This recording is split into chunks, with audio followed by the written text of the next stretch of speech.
Assalamualaikum warahmatullahi wabarakatuh. Perkenalkan, nama saya Wahyu Jeddah dari kelas PTKC 2019. Saya dari kelompok 3 akan membawakan dua materi. Yang pertama NetBIOS dan yang kedua DECnet atau Digital Communication Network. Materi yang pertama yaitu NetBIOS. Adapun pengertian NetBIOS atau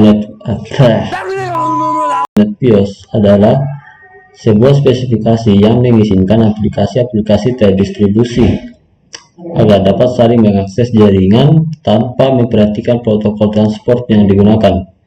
Fungsi dari NetBIOS sendiri dikembangkan oleh IBM yang berkisar di atas 3 fungsi layar, yaitu Session, Presentation, dan Application. NetBIOS digunakan untuk pertukaran data yang memberi akses programmer ke berbagai sumber data untuk menciptakan hubungan dua komputer atau antara dua aplikasi pada komputer yang sama. NetBIOS menyediakan layanan input-output untuk mendukung aplikasi klien atau server dalam sebuah jaringan. Dari pandangan arsitektural, NetBIOS mendefinisikan dua hal berikut ini. 1.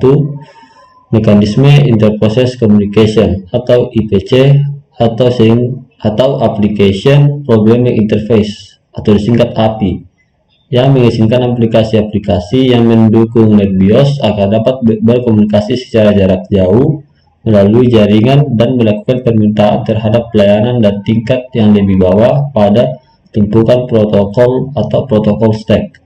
Kedua, sebuah protokol yang beroperasi pada lapisan transport dan lapisan sesi dalam mode referensi 7 lapis OSI yang mengizinkan fungsi-fungsi seperti pembuatan sesi dan penghancurannya, dan juga registrasi nama NetBIOS, pembaruan nama NetBIOS, dan resolusi nama NetBIOS. Kemudian layanan NetBIOS. NetBIOS menawarkan 3 buah layanan, antara lain yang pertama NetBIOS Name Service. NetBIOS Name Service digunakan untuk menyebarkan nama grup, user, komputer ke jaringan dan memiliki tugas untuk memastikan agar tidak terjadi duplikasi nama. Dalam NetBIOS over TCP /IP, layanan NetBIOS Name Service beroperasi dalam port UDP 137. Perintah-perintah yang dimiliki oleh layanan ini antara lain: pertama, add name, melakukan registrasi terhadap sebuah nama NetBIOS. Lalu yang kedua, add group name, melakukan registrasi terhadap sebuah nama grup NetBIOS. Ketiga, delete name, melakukan penggagalan registrasi nama terhadap sebuah nama NetBIOS atau nama grup NetBIOS yang sudah terregistrasi lebih dahulu. Kemudian yang terakhir, find name, mencari sebuah nama NetBIOS di dalam sebuah jaringan. Adapun layanan yang kedua yaitu NetBIOS Session Service. Layanan ini dapat digunakan oleh 2 buah node atau jaringan untuk membuat sebuah koneksi dan dapat melakukan percakapan, sehingga mengizinkan pesan-pesan yang besar untuk ditangani dan menyediakan fungsi pendeteksian kesalahan dan pemulihannya. Dalam protokol NetBIOS over TCP/IP, layanan ini berjalan di dalam port TCP 139. Perintah-perintah yang terdapat dalam layanan ini antara lain: 1. Call, membuka sebuah sesi koneksi ke sebuah nama NetBIOS yang terdapat dalam komputer dalam jaringan. Kemudian listen, mendengarkan jaringan untuk mencari apakah terdapat percobaan untuk membuka sebuah sesi koneksi terhadap sebuah nama NetBIOS. Yang ketiga, hang up, fungsinya untuk menutup sebuah sesi koneksi. Yang keempat, send atau mengirim, fungsinya mengirimkan sebuah paket ke komputer yang diajak bercakap-cakap dalam sesi koneksi yang bersangkutan. Kemudian yang kelima, send no egg, mengirimkan sebuah paket ke komputer yang diajak bercakap-cakap.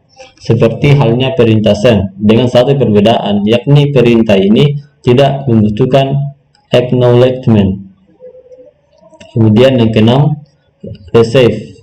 Fungsinya menunggu kedatangan sebuah paket yang dikirimkan oleh komputer yang mengirimkan paket dengan menggunakan perintah send atau send no egg.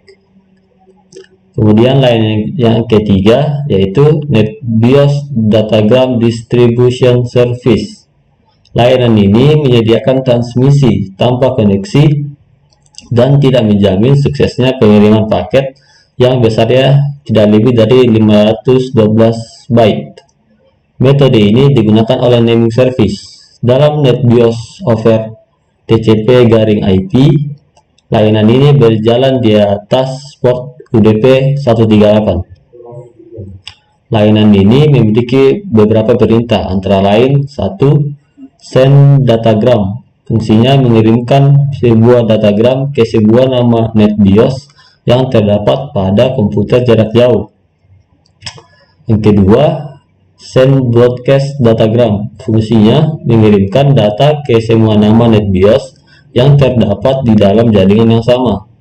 Kemudian 3. Receive datagram. Fungsinya buat apa? Fungsinya untuk menunggu kedatangan sebuah paket yang dikirimkan dengan menggunakan perintah send datagram dari komputer lain. Kemudian terakhir, receive broadcast datagram. Fungsinya menunggu kedatangan sebuah paket yang dikirimkan dengan menggunakan perintah send broadcast diagram dari komputer lain.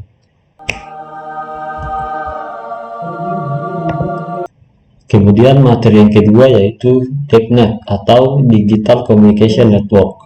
Adapun pengertian dari DECnet merupakan rangkaian protokol jaringan yang dibuat oleh Digital Equipment Corporation atau disingkat DEC.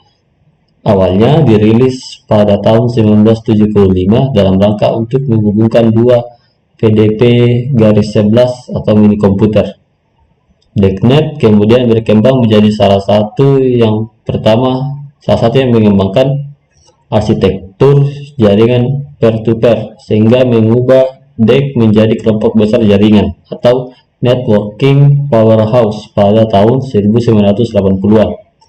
DECnet adalah sekumpulan produk perangkat keras dan perangkat lunak jaringan yang menggunakan digital networking architecture atau DNA.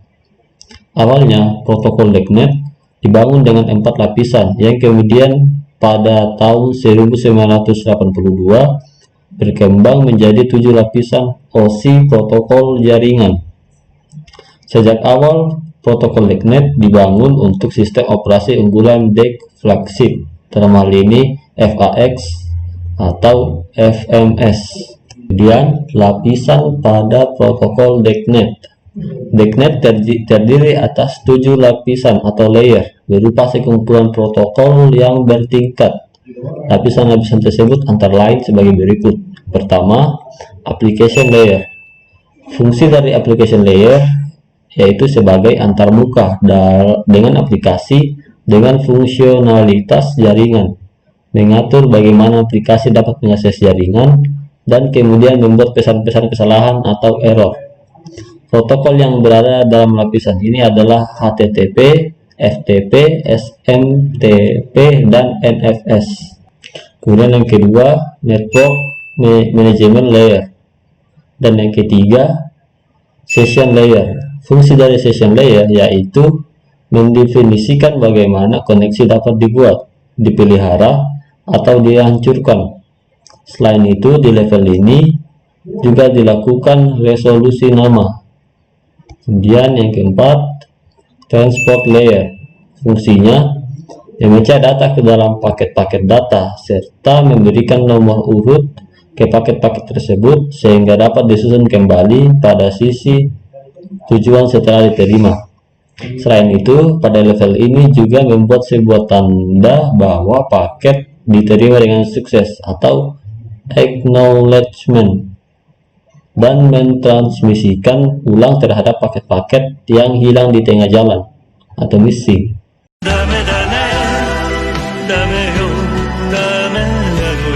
Yang kelima, network layer.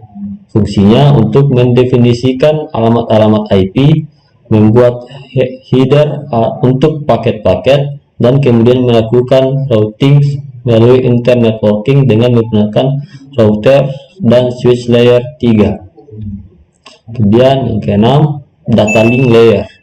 Fungsinya untuk menentukan bagaimana bit-bit data dikelompokkan menjadi format yang disebut sebagai frame.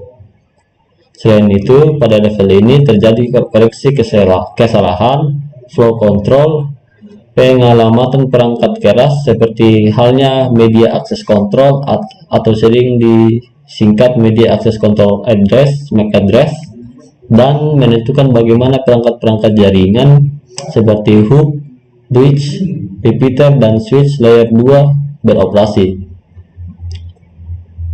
Kemudian yang terakhir, physical layer. Fungsinya untuk mendefinisikan media transmisi jaringan, metode pensinyalan, sinkronisasi bit, arsitektur jaringan seperti halnya Ethernet atau token ring, topologi jaringan dan pengabelan. Nice. Selain itu, level ini juga mendefinisikan bagaimana network interface card atau NIC dapat berinteraksi dengan media kabel atau radio.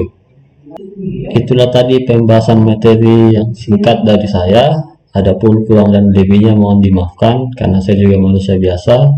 Sekian, wassalamualaikum warahmatullahi wabarakatuh.